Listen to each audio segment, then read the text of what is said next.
Bonsoir. Peut-on tout d'abord dresser un premier bilan de la fréquentation sur l'héliport lors du long week-end du Grand Prix? Richard Marangoni nous l'a dit, mais on a eu le sentiment qu'il y avait beaucoup de monde à Monaco. Vous nous le confirmez? On retrouve le trafic d'avant la pandémie, avec sur donc, ces 6 jours, 4300 passagers et pas loin de 2000 vols. Donc un très bon, des très bons chiffres. En tout cas, voilà, on trouve les conditions qui prévalaient avant la pandémie. Et puis des passagers qui ont eu peut-être la joie de découvrir un héliport entièrement rénové. Quelle a été la nature des travaux de rénovation récemment effectués? Alors effectivement, nos passagers ont eu le privilège, tout comme nous depuis quelques semaines, de découvrir nos nouvelles conditions de travail qui sont une vraie source de satisfaction. Donc l'objectif de ces travaux, il était double. C'était premièrement de retrouver des conditions d'accueil sur l'héliport qui soient quelque part au niveau de ce qu'on doit attendre en principauté. Et puis d'autre part d'améliorer aussi un certain nombre de fonctionnalités. Et là je parle essentiellement des aspects sûreté pour se maintenir toujours au niveau standards internationaux de ce qu'on attend pour le transport aérien. J'imagine que des aspects durabilité et puis confort aussi, peut-être des entreprises travaillant sur place ont été prises en compte?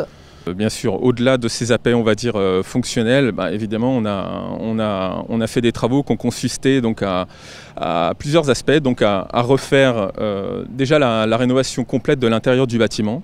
Donc, quand on parle de l'intérieur, c'est effectivement du sol au plafond, c'est le cas de le dire, mais aussi les murs, mais aussi les comptoirs des compagnies, etc. Beaucoup de travaux avec tous les corps de métier.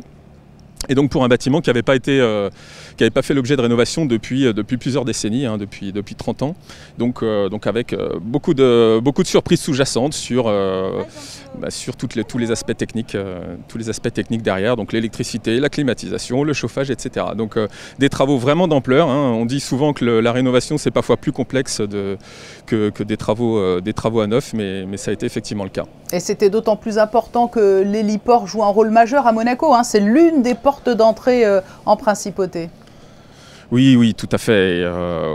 On avait régulièrement ce sentiment, que ce soit de l'ensemble des acteurs de l'héliport, mais parfois aussi des personnes qui le fréquentent occasionnellement, qu'effectivement on avait besoin vraiment de réembellir et rénover les conditions d'accueil des passagers, et c'est ce qui a été fait. Vous mentionniez l'aspect durabilité, évidemment. Donc évidemment, au cœur du projet, la durabilité. Avec, comme on le disait, la rénovation d'une part thermique du bâtiment, la refonte complète de l'étanchéité du bâtiment global. Le gouvernement princier a choisi de travailler, bien entendu, au standard BD2M, donc bâtiment durable méditerranéen de Monaco. Et donc on s'est inscrit dans ce schéma-là. Il y a également des panneaux photovoltaïques qui vont être installés sur la toiture. On bénéficie là aussi des espaces dégagés en toiture qui, je ne sais pas si vous le rappelez, mais qui étaient occupés par des bâtiments provisoires pendant quelques décennies et qui n'étaient pas très esthétiques. Et donc on remplace ça par des éléments de durabilité. Merci Jérôme Journet d'avoir été notre invité. Je vous en prie, merci beaucoup.